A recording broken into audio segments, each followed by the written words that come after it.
Hi, everybody. Welcome to week number 4, class number letter B, which I guess it's quite hard to believe, but I guess that would mean that we are 1, 2, 3, 4, 5, 6, 7, 8 lectures in. Is that right? I haven't taught a summer school course in a very long time, so it really feels like it's moving fast. I don't know about you. Some of you may feel a bit overloaded. I have noticed that there's not yet a single discussion post in the case studies, and it's kind of concerning me a bit. I know that, working from home, it has its liberties. It also has its disadvantages. It's very easy not to engage, not to fully watch a lecture video, not to engage in discussions, and then at the end of the course, to come up with some sort of a retroactive reasoning or justification for that. But I'm trying to tell you up front, please, before it's too late. I don't see a reason why there shouldn't be a single discussion post in the case studies yet. I'm not sure why that is. Okay, well, today we're going to explore in a strange way. We're going to continue to explore the British sensibilities of the British school, particularly though in relation to French sources. And I know that's a bit weird because we're not talking about a French school in our course. We have the British, we have the Slovenian, we have the Toronto school, right?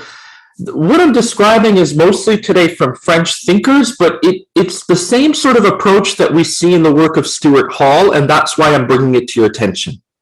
And I hope to show you why before the end of the class today. So if I'm talking about the British, then why is it that I'm referencing today the French, many of the French? We have Guy Debord, who's a French Marxist, post-Marxist, we would say.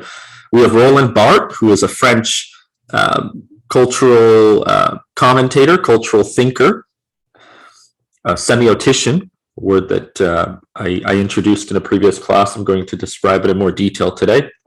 And then we have the work of Naomi Klein, who's of course not French, but who picks up some of this stuff in a much more in a much less technical and more popular way. So I really include the chapter on Blackboard from Naomi Klein to give you some supplementary material on this notion of Detournement, which we'll discuss today, a key concept from Guy Debord. Okay, so some of these thinkers then, the French, and even a Swiss thinker that we're going to talk about today, named Ferdinand de Saussure, these are, they influence the sort of work that's being done in the later part of British cultural studies, British cultural thinking, particularly the work of Stuart Hall. So now what I want to do is kind of go back a little bit to show you how we got to Stuart Hall's work, in a sense. Stuart Hall was influenced by the work of Roland Barthes, that's how you pronounce it, as well as Ferdinand de Saussure. And so we should maybe pay attention to their work a little bit.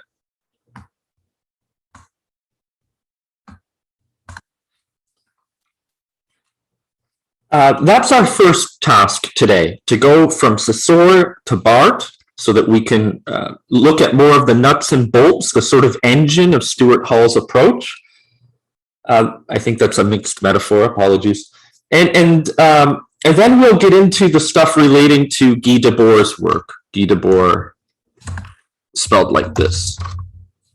We're not going to get too far into Guy Debord's work, but we're going to say a few things. And that's, of course, related to the work of Naomi Klein. But she's more of an example, so it's not extremely important that you read the chapter from Naomi Klein that I have posted.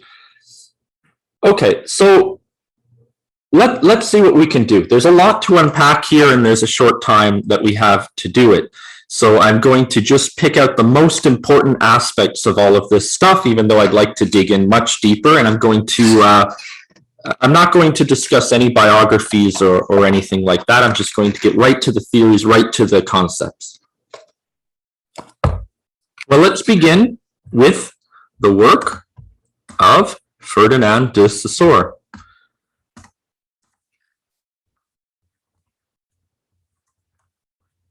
who is from Switzerland. Okay, Ferdinand de Saussure. What can we say about Ferdinand de Saussure? Why is his work extremely important? Let me plug in my laptop.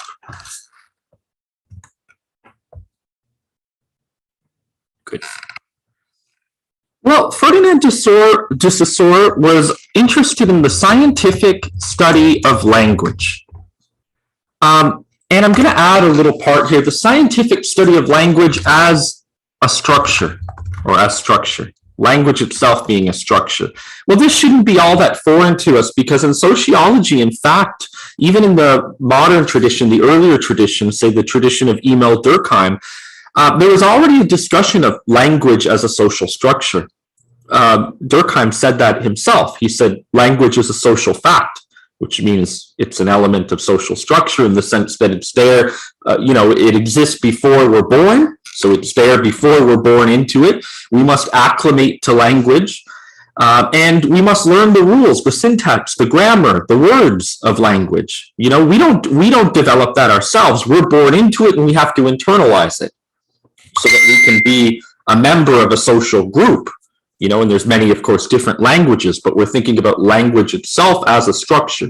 Every language, particular language in the world, is implicated in a particular structure. Let me just mute my phone here. So he's interested in what he called the scientific study of language.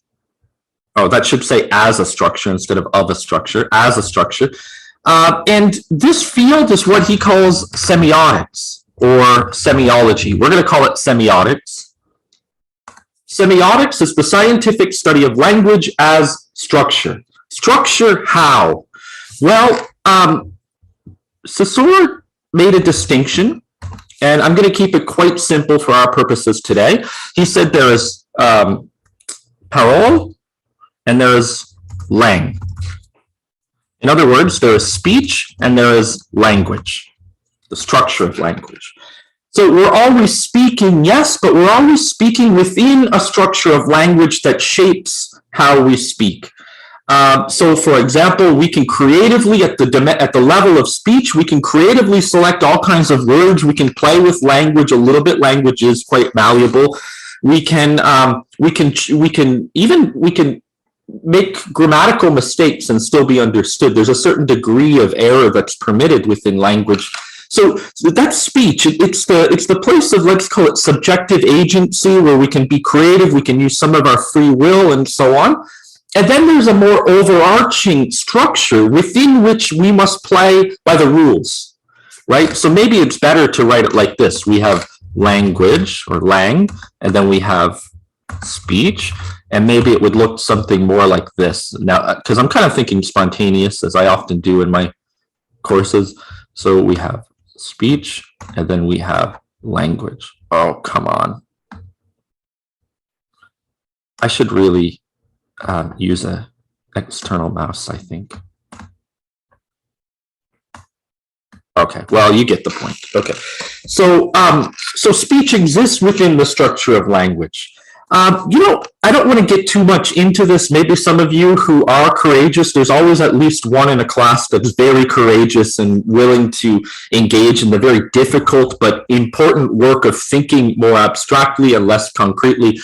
Well, abstraction is the route to understanding our concrete everyday realities. So it's, I think, one of the best ways to do it. But nonetheless, for at least one of you who's quite courageous, I would say, well, this distinction between speech and language, speech being at the foreground, we think we're creative and so on, language being a sort of a priori determinative structure over the sort of freedom that we have when we speak. It's very similar to what Marshall McLuhan was calling figure and ground to a certain extent. I'm not going to outline that all for you, but if there's one of you at least who's interested in kind of engaging with that, that would be quite interesting to me.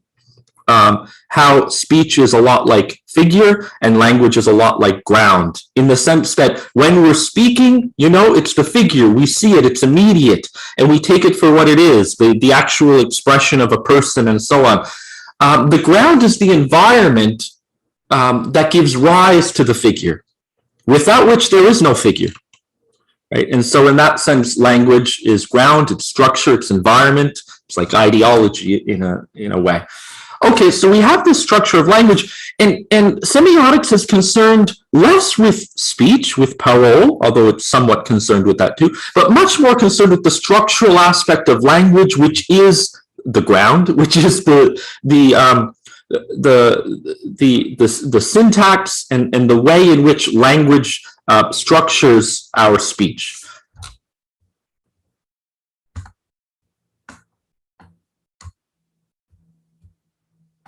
I stopped abruptly because I had to sneeze and it's not coming out. That ever happened to you? Okay. So the next step is for Saussure is he wants us to think about what I've been calling in a previous class a two-bodied theory of communication. So if these are bodies, that's a head and then there's a body, there's a head and then there's a body, okay? You know what? I'm going to pause for a moment to go get a mouse.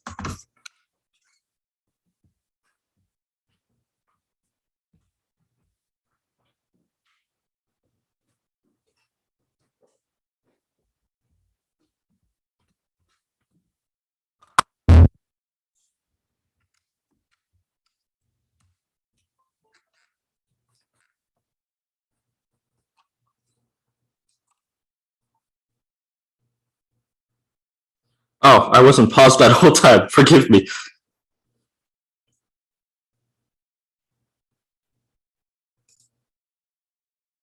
Okay. So we have this two-bodied theory of communication, and let's just change the color. So we're interested for Saussure in the way in which communication travels from one person to another and back again.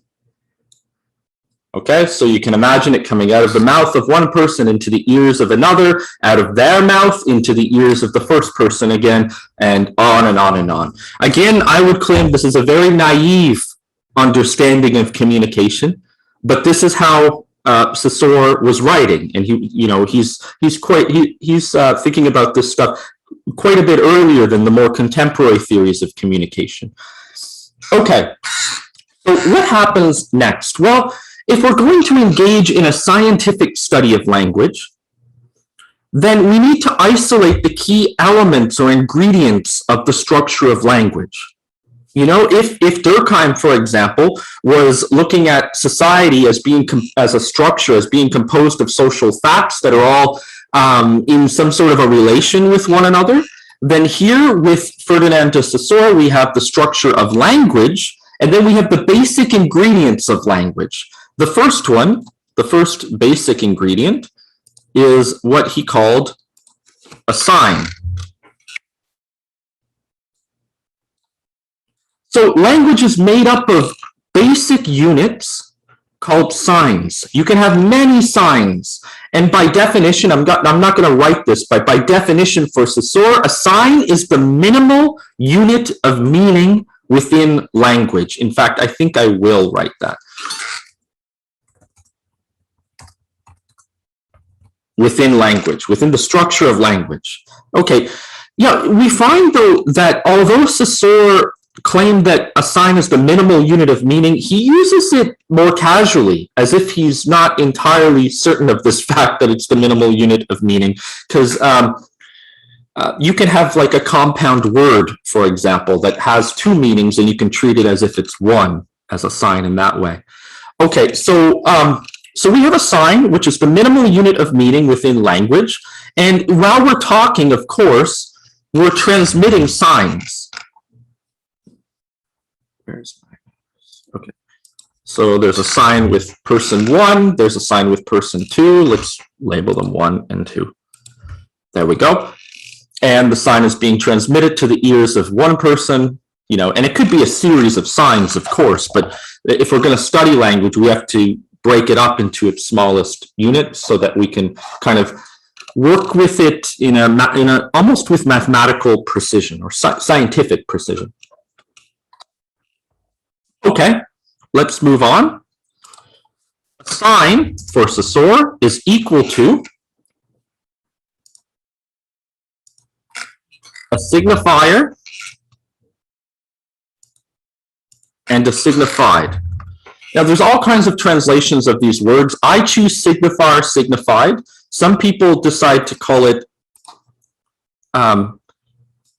signal. A signifier is a signal instead of a signifier. There's all kinds of other ways we could write this. This is what I'm going to go with as my translation. It's quite typically the most popular way to translate these words from Saussure. A sign is always equal to the unity of a signifier with a signified. So if you want to, why not? Let's add it to our definition here. Unity of signifier and signified.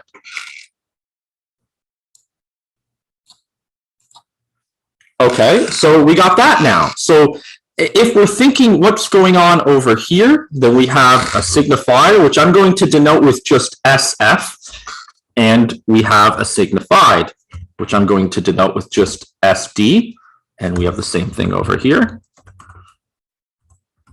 I just put a bar just to show that they're separate. They're two different things. Oh, you can barely see what that is, but you understand, I hope, what I wrote there. So, you know, like this.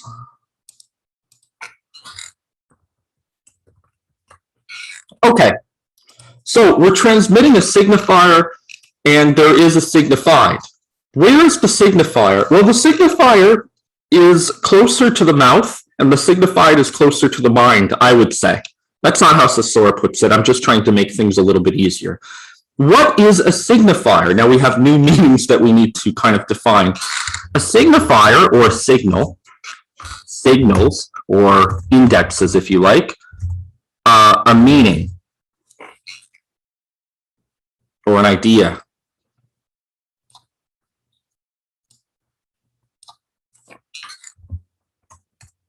Let's put the definition like this. This is my definition, but I think it's quite true to what's going on, okay? A signifier is what signals or indexes a meaning, idea, or concept. Now, again, as with everything in my courses, it begins very abstract, and then you're like, oh, that's so simple. If you do the work of going through the abstraction, you get to the concrete. So it sounds very abstract right now. I understand that, but just hold on, okay? Because it's going to be less abstract. What is a signified? It is the idea, concept, or meaning, but I'm going to add the mental idea, concept, or meaning. Very important that you add that for a particular reason that will become apparent soon enough. I'm going to put this here. Sorry about the mess. I can't organize it as I'd like. Maybe this is an easier way to see it. Okay. Okay. Ah, darn. Great. So a signifier signals or indexes a meaning, idea, or concept, and a signified is the mental idea, concept, or meaning. This is really important because for a long time, people thought that language simply represented reality. You know, like a cell phone is the cell phone that I'm holding in my hand. Or a tree equals the exact tree I'm talking about. It's somehow tethered or linked almost umbilically to reality. But what Saussure is trying to show us here by making this cut, by saying there's a signifier and a signified, these two different aspects of a sign, he's trying to show us that there's a difference between what we think something is and what something actually is. Okay, and I'm going to try and show you what I mean by that.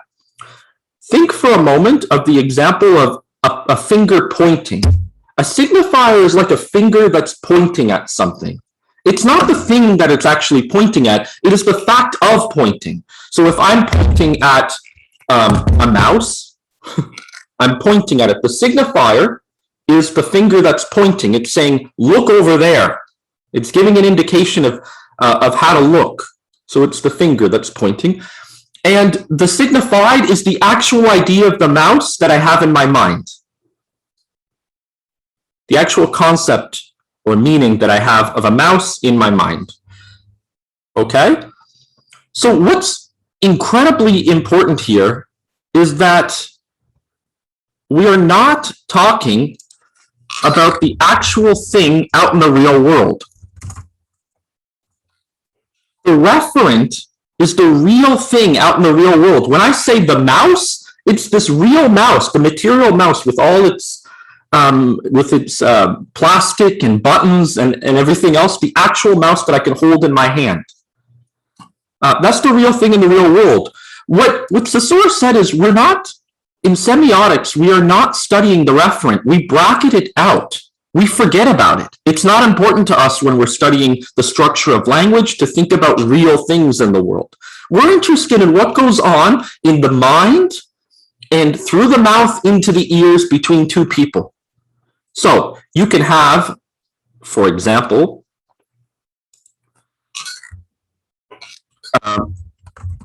sign mouse that's being exchanged between these two people, and it could have nothing to do with the real mouse out there in the real world. So let's break it down then. If a signifier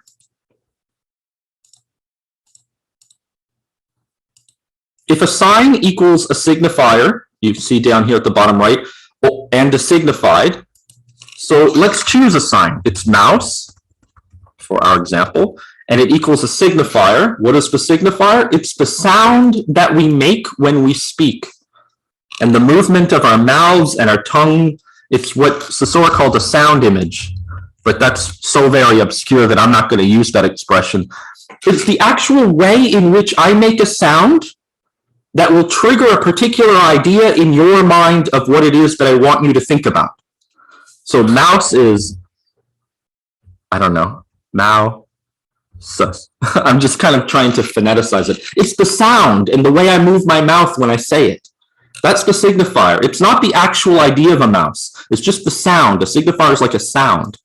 Okay, what is the signified? Well, in this case, it's the idea that comes to your mind when I make that sound. It triggers a certain idea, and perhaps it triggers this idea, because a signifier is a trigger. Maybe it triggers this idea for you or something like this. Oh, this is a terrible looking mouse, whatever. So the signifier is on the top, the sound, and the mental image is on the bottom. Now, what's really important here is that for Saussure, this is all quite arbitrary, the connection between the signifier and the signified. And this is why I've drawn for person one a signifier and a signified, and for person two, they have a signifier and a signified as well. I don't know where it went. I must have erased it by mistake. Okay, so when person one over here says mouse, M-O-W-S-U-S, when they make that sound, it goes into the ear of the other person, and that person is thinking of perhaps this concept, idea, meaning, a little tiny creature that runs across the floor or whatever. But when this person said the signifier, their signified could be a completely different one. It can be, you know, like the button, the computer thing that you use to control a computer. I'm not very good at drawing. A different type of mouse entirely. This is because the relationship between the signifier and the signified is arbitrary. So the signified can be different for different people. And yet we can think we're talking about the same thing. I'll give you an example. When I talk, and this is an example I often give, when I talk about waterfalls, maybe the first thing you think of is an actual waterfall. What I think of is a particular song from the 90s. Another example that I often give to demonstrate this principle, which is the principle of the arbitrary nature of the sign, is the example of a beetle.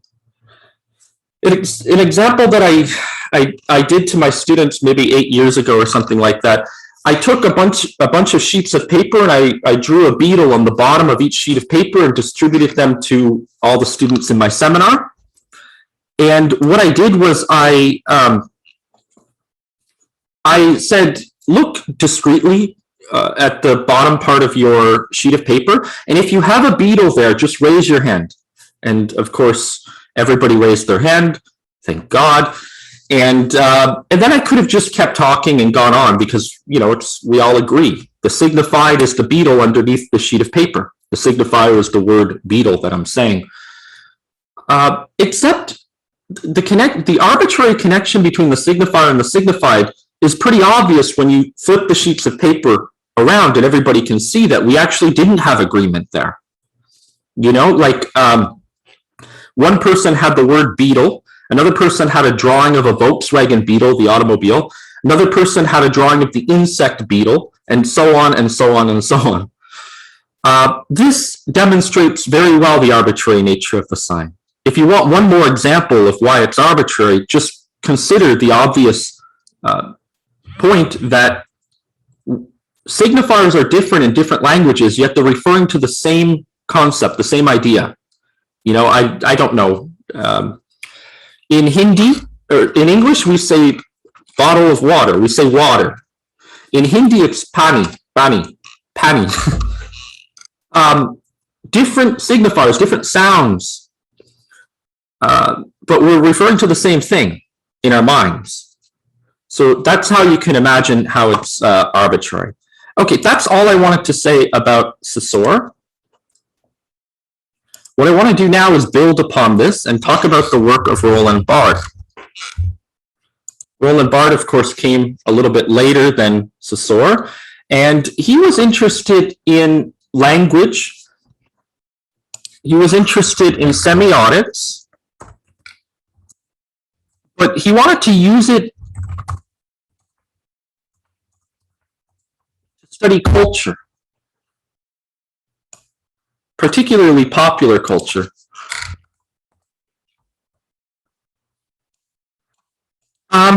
And he referred to this as mythologies or myth. Mythologies it's the semiotic study of culture, not just of language.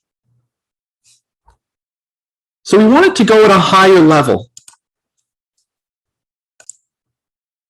He had this interesting claim. He said that myth is language robbery.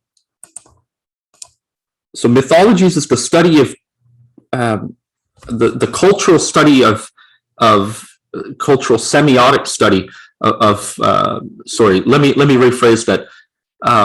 Mythologies is the semiotic study of popular culture, and myth, you could also use it to refer to the semiotic study of popular culture, but it's also precisely what culture constructs out of language, precisely to fool you. It's very similar to what we've been calling ideology in the Slovenian school, in Marxism especially. Myth is a lot like ideology. It's meant to dupe you, to trick you.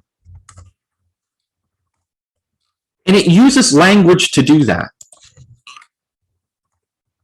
Calls it language robbery. It steals from language, from the structure of language, to produce a meaning that you take for granted. Okay, I'm gonna try and spell this out very slowly and very pointedly, without any of the ornamental stuff.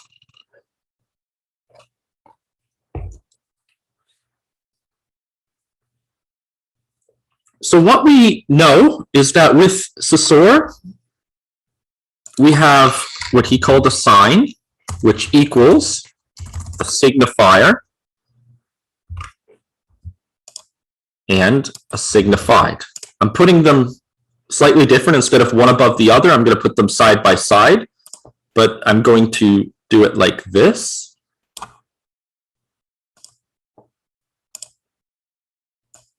In different boxes. So instead of being vertical, I'm putting them horizontal just to make it easier to understand. And I think what I'll do also here is just like this. Okay. And we'll put the sign down here. Okay, so I hope you can see what I did here. A sign. Where is my arrows? A sign equals a signifier and a signified. That's why I have it going across both boxes here. Good. And this was Saussure's approach, you remember. So let's put his name over here. The approach of semiotics. Good. What happens with myth, according to Barthes, is that it takes from language, the product of language is the sign, which is the unity of the signifier and the signified, and it takes that sign and it hollows it out again. It hollows it out. How shall I do this? Sorry about the overlap of boxes, but I hope you can still see what's happening here. It takes this sign and it turns it now into, into a new signifier. Let's choose a different color. Let's do green. Okay. So what we're seeing here, I hope you can see, is that the sign has now been hollowed out into a cultural signifier. Now, if that sounds really obscure, have no fear. The obscurity is only at the beginning. I'm going to get to the concrete examples after the obscurity. I'm going to go through this chart again, maybe even more than once. I know this seems to you to be quite high level. Some of you maybe have encountered this in another one of my classes, but this does seem quite high level. So take it slow. If you need to pause, if you need to Google some of these terms while I'm explaining them, please do so. So if it turned the sign into a signifier at the level of culture, then it introduces a new meaning to it, a new signified. Oh, jeez, what a mess. So we have a second level here. Let's give it a name. Let's call this Barthes and Mythologies, or myth. Right? So you can see that it's of a second order. It redoubles the entire thing, because now what we have down here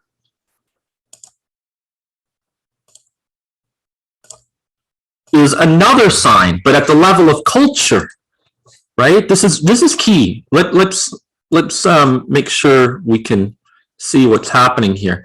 At the level of semiotics, here what we have is the structure of language. In the second order level, down here, the bottom two boxes versus the top two boxes, we have the structure of society, the structure of culture, which is myth, which makes use of language. So finally, myth for Barthes is a second order order sign system. It's a second order. It's deeper. It takes from language and it hollows out the meaning that we had of something and introduces a fundamentally new meaning. So in the second order, we can see the sign is not based simply on language, but on an added meaning. So this sign, what Barthes calls it, is simply not a sign, but a myth. You can call it a second order sign if you like, whatever. It's the same thing. We still have a signifier and a signified. The only difference is it's doubling up on the original sign system within language. Let me give you, and this is why it's language robbery, let me give you a concrete example, and hopefully this will make things a bit more clear. Okay, at the level of, what color should I do it? The concrete blue. Okay. At the level of the signifier in language, we could say rose.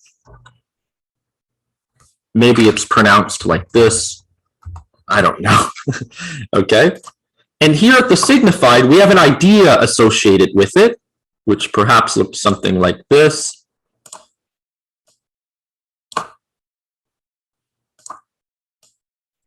Okay, that's a rose. And the sign is those taken together. Rose equals this particular flower. Okay? Here we have, again, the rose. I'm not very good at drawing, so forgive me. But now we have to hollow it out. It's not simply a rose at the level of culture. At the level of our culture, what is a rose? The level of our culture, a rose is romantic. It's romantic love. So it has a new meaning. A rose equals romantic love. Okay, well, the trick is that there's nothing inherent to a rose that makes it romantic. Culture has made it romantic. And we know this very well because you can go to other cultures, as I have, where roses are basically meaningless in this sense. They have no sense of romance. They tend to be quite tied to a Christian secular context, but we won't get into that.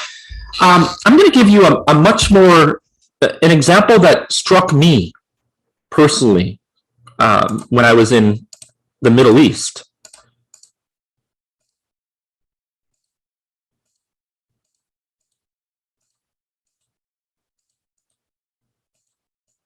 Yeah, why not? I'll just erase everything.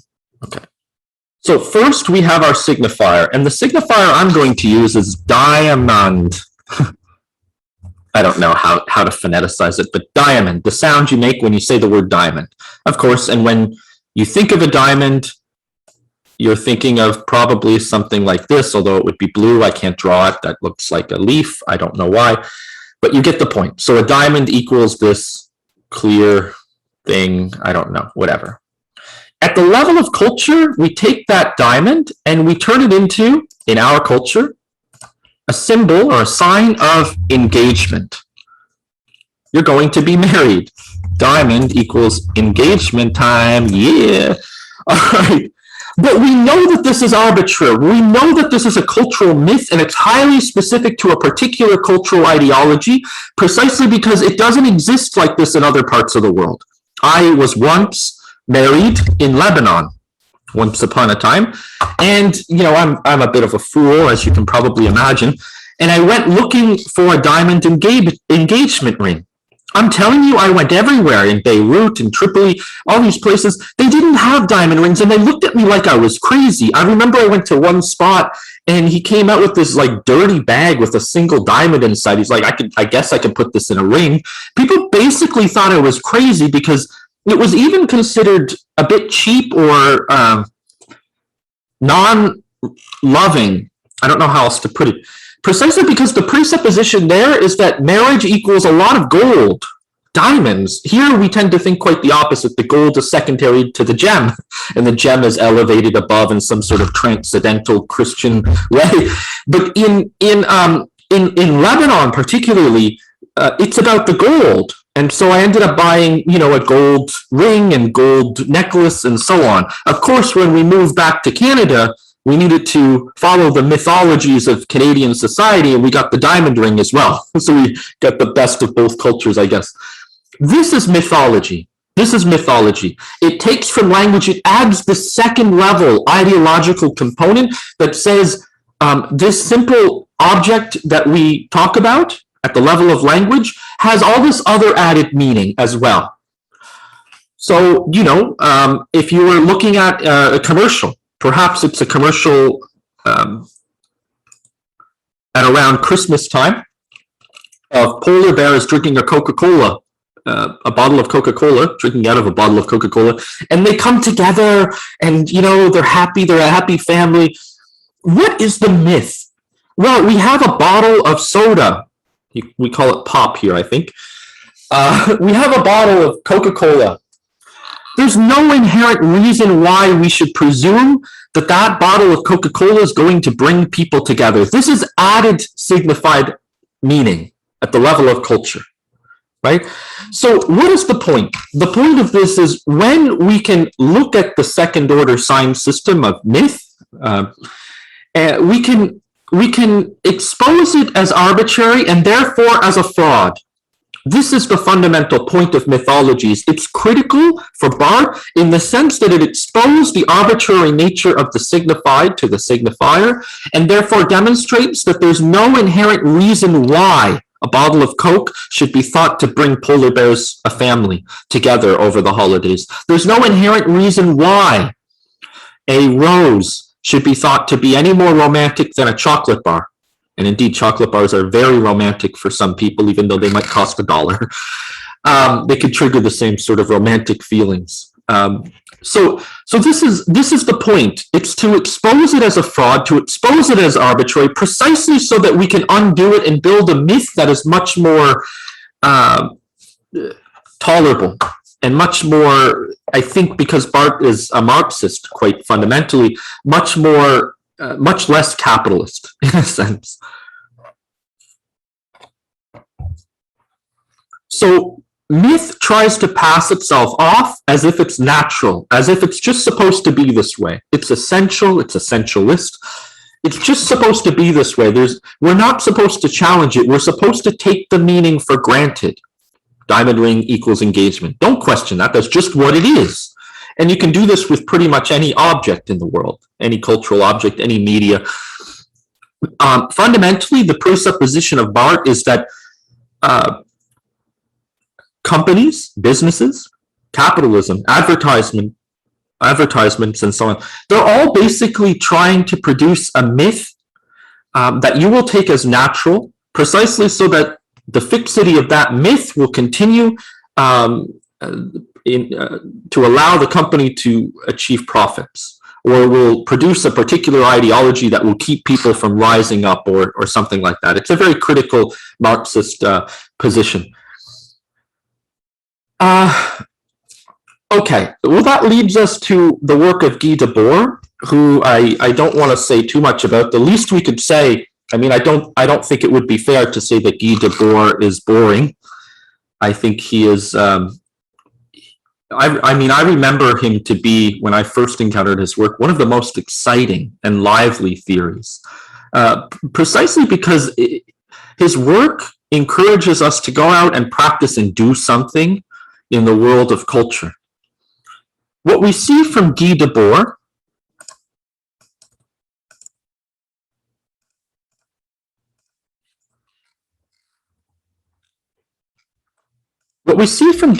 French Marxist, writing in the mid to late part of the 20th century. He died in 1994. What we see from him is another engagement with high art, with the notion of high art, or what Debord calls superior art. He's engaging with popular culture again and high art. The same questions that we saw in the work of Raymond Williams, for example, and Matthew Arnold. Of course, this isn't the British context, it's the French context, but it helps us understand also what's going on in the British mindset in a bit more of an analytic way, a bit more clearly structured way. You know, Raymond Williams' work tends to be more prose and flowing, and he doesn't have any hard concepts or charts or formulas. In the French, we see a lot more of this. So the basic sentiment is similar to the British here, and so I'm kind of linking them a bit. Debord was a member of the post-Marxist group titled the Situationist International. Group I would love to discuss in much more detail. All of the thinkers I'm introducing you to, I'd like to go into much more detail, but we just don't have the time. There's so much I'd be interested in exploring here. But he's a member of this post-Marxist, very aesthetic focused. He's focused on art and aesthetics and images, what he called the society of the spectacle, which is a society of images where images dominate and rule us. Very interested in this sort of stuff rather than simply the political economy stuff that we see in the work of Karl Marx. in the first sentence of the text that I posted from Guy Debord on Blackboard, he's writing that, or he's arguing basically that it's impossible, no doubt due to the various processes of modernity of which we've already discussed, which include secularization, urbanization, democratization of education, and so on and so on. He's arguing that it's impossible for these and other reasons for art to be considered a superior activity now. Debord describes, I mean, he's not lamenting the loss of high art, and in this sense he's quite aligned with Raymond Williams. He's saying what we're witnessing actually is the movement of people against their capitalist oppressors, basically. I'm putting it very basically and bluntly. Debord's wager is that we have been ready, because of great advances in the direction of movements of people against capitalism, we're ready for a new engagement with art, with images, with culture. There's a new aesthetic to come. And Debord's fundamental wager is that all aesthetic practices are going to basically move in this direction at some point. It is a critique.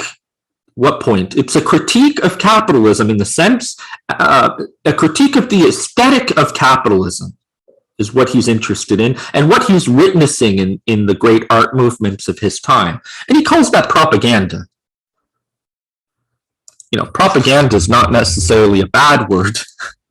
Everything's propaganda. You know, sometimes it occurs to me, what's the difference between typical teaching or art and propaganda? Propaganda is honest propaganda. It claims itself to be propaganda. And teaching or regular art is dishonest propaganda, in a sense. Maybe that's not that doesn't entirely hold up, but it's sort of a naive thing I would throw at you. Propaganda, for him, the coming propaganda will be an extremist invention or innovation. Maybe invention is a better word. It will be extremist. It's his fundamental point. It will be extremist, precisely in the sense that it will be an invention of something hitherto unforeseen. Okay, so what's going on here? He's interested in this notion of negation. It's a key concept in philosophy since Hegel and before, but also in political theory in Marx. And I can't get into a whole theoretical discussion of negation. It's also very important in psychoanalysis, the concept of negation. And there are, of course, different types of negation, which is another point we might want to mention. I'm not going to get into it now, but Freud, for example, discussed at least 3 or 4 types of negation. A disavowal as a form of negation, a repression as a form of negation, and a foreclosure as a form of negation. Fundamentally different ways of negating an object or something in the world. But for Debord, he's focused simply on a more simplistic, naive conception of negation at the beginning. He says the usage of negation as a practice within the art world is going to and must change. What do we mean by this? I'm going to give you an example or two. First, there's the example from Guy Debord himself. I think what I'll do is I will bring up share my screen to show you what I mean.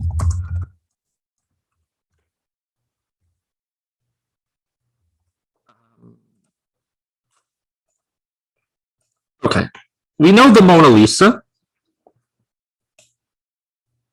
We know what the Mona Lisa looks like. Let's have a look at it. Okay. Well, you can see it here on my screen. Some of these are not the Mona Lisa, but okay. I think we're all pretty much familiar with this painting. We've heard of it at least. Well, Marcel Duchamp, let's see if we can find it, an avant-garde artist. He did something interesting to the Mona Lisa. You can see it up close here. I hope you can see this. You see there's a mustache, a goatee, right? You just added that to the Mona Lisa. It could seem like quite the critical act. Debord says it doesn't go far enough. It's interesting, of course, but it doesn't go far enough. What's its attempt? It's attempting to negate something. To negate the aesthetic of the Mona Lisa, you're deflowering it or something, in a sense, right? You're sabotaging it. You're subverting it. It's supposed to be, I don't know, an ideal icon of femininity, perhaps. And by adding the mustache, you're subverting that message, and you're making it. You're fundamentally changing the aesthetic, the message, the myth of Mona Lisa. Okay. So that's an example of odd negation. Another example that comes to my mind quite spontaneously is Courbet. I don't know if you're familiar with it. I can't show it to you here because I'm not sure it would be appropriate, but it is a piece of art, widely regarded. It's by Courbet, C-O-U-R-B-E-T, I believe is how you spell that. I might be wrong. And it's titled The Origin of the World. It's a painting of a woman, the lower part of her naked body, her genitals. Her genital area is exposed, and it's titled The Origin of the World.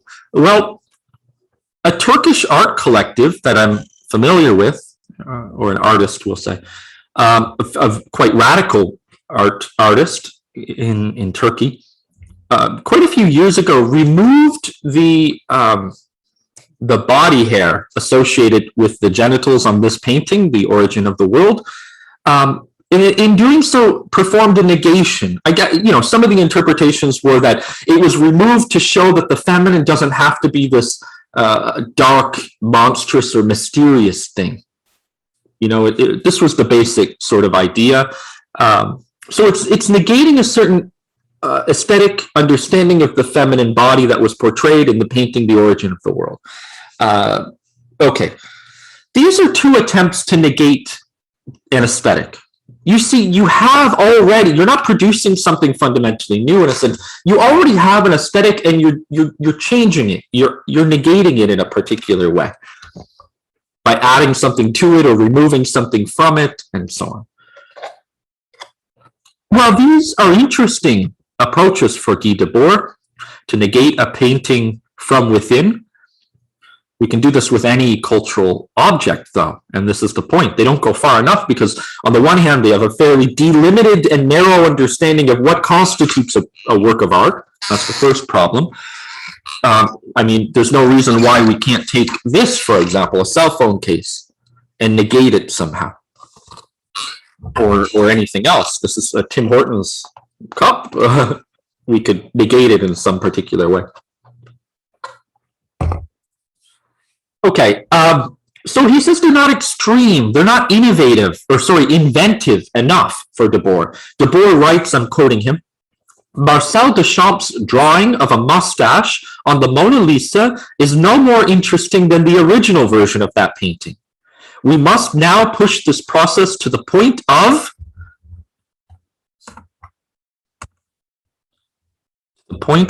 a negation of negation.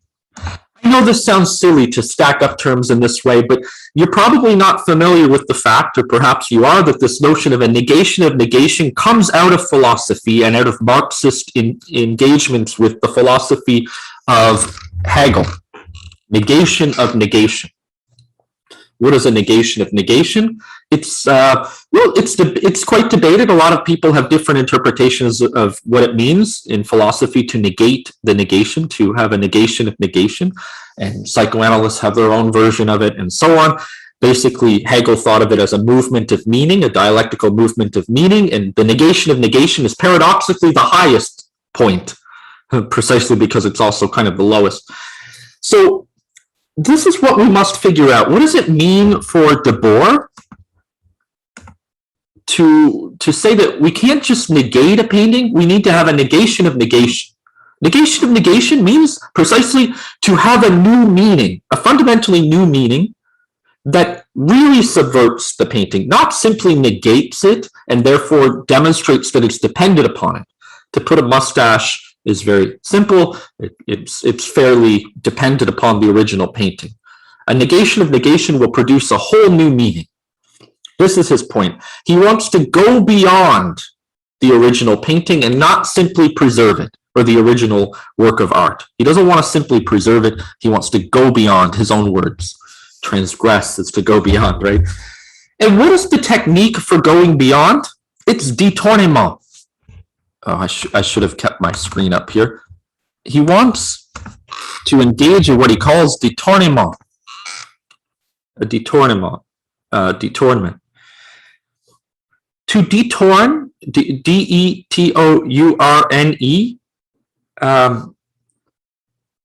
to be engaged in detournement is at the level of a cultural product or a work of art, is to go beyond it, to negate the negation, that is to produce something fundamentally inventive and new.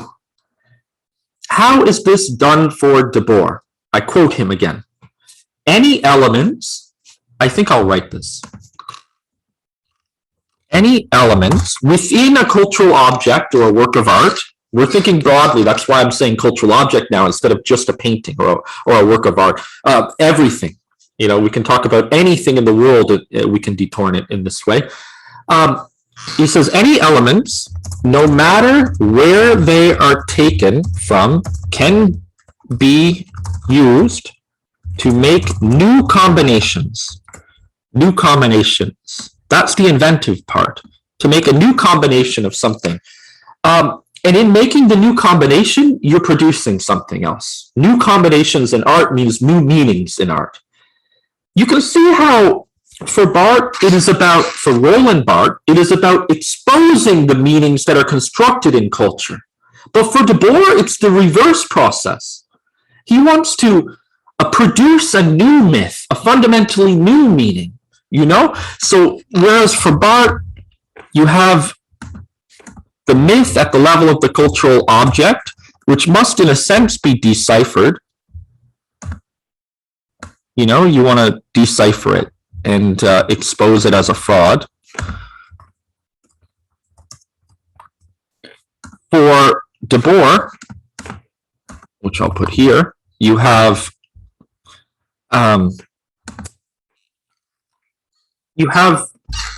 the myth or cultural object, and you want to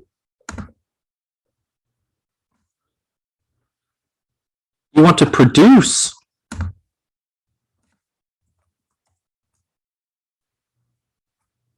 ultimately non-capitalist meanings. It's kind of going in a different direction. It has an awareness of what Barthes calls myth, but it goes further. You know, it's like the work of poetry, and Debord is very clear that it's very similar to poetry, what he's talking about, because in poetry, and many people claim this, it is debatable, of course, the work of poetry is the work of metaphor, which means to bring two things that were not hitherto in an arrangement with one another, to bring them together and to thus produce a new meaning. That's metaphor. So the work of poetry is metaphor. You have two distinctive elements that are brought together to produce a new meaning. That's what Debord is trying to do in art, to bring metaphor to bear on the world of art. I quote Debord again, quote, "The discoveries of modern poetry regarding the analogical structure of images demonstrate that when two objects are brought together, no matter how far apart their contexts may be, a relationship is always formed." So he wants to produce new relationships. He's a poet in the art world. Okay, well, Debord classifies two, well, there's more than two, but we're just going to focus on two. Two different types of detournement.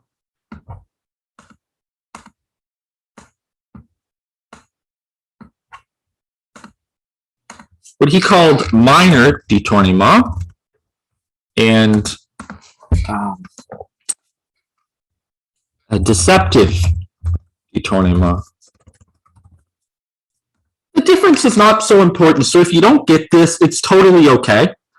He just wants to show that you can be more inventive, more extreme, or less, to some extent. Minor detournement is simply the detournement of an element within a cultural object, which has basically no importance in of itself, and therefore it draws all of its meaning from the new context within which it has been placed. So, for example, he says a press clipping, a neutral phrase in a press clipping, perhaps, a commonplace photograph.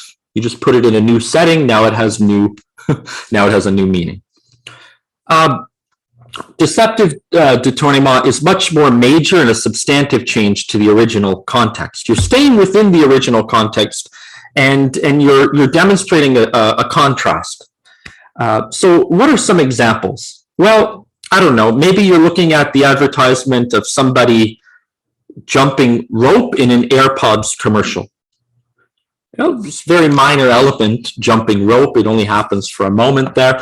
But maybe you produce a new meaning in that image by adding some, I don't know, some people who are underneath him trying to take, I'm thinking spontaneously, trying to take photos of him, and he's jumping, trying to escape it.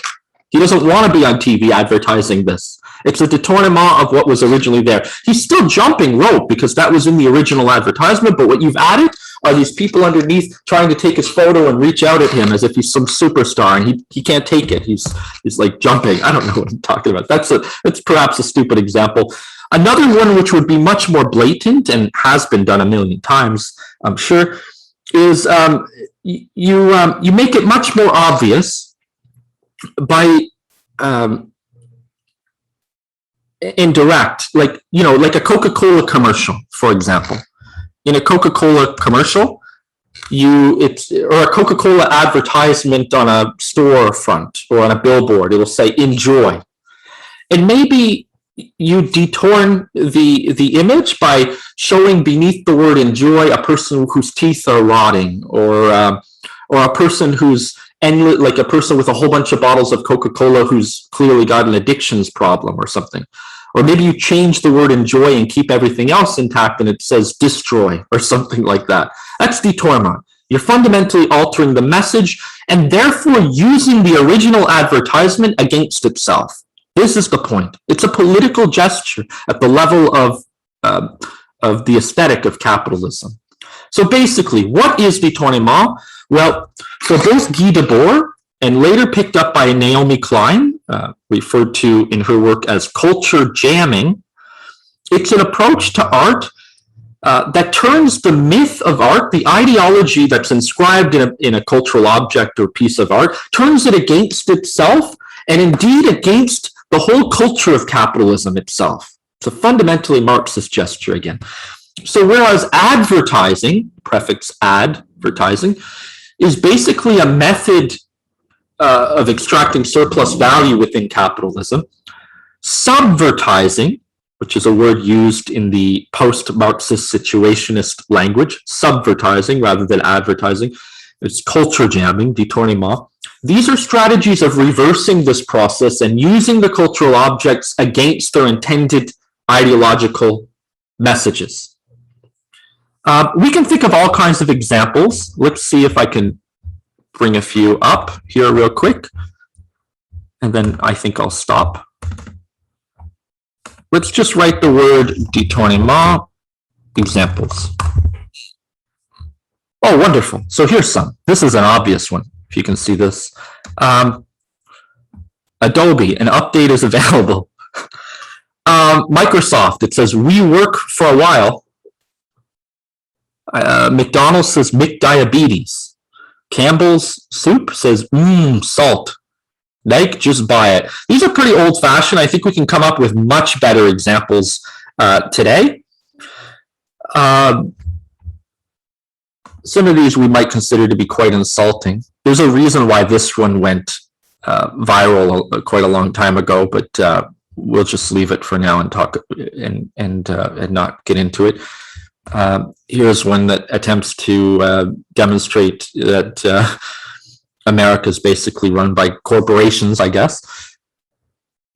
Yeah, you can find all kinds. These are the classical ones that I'm showing you. These have been used for decades. So, maybe you're interested in producing one of these. What's interesting to me today is we live in a very post-Detournement society, in the sense that you can detourn a message. It's a part of advertising.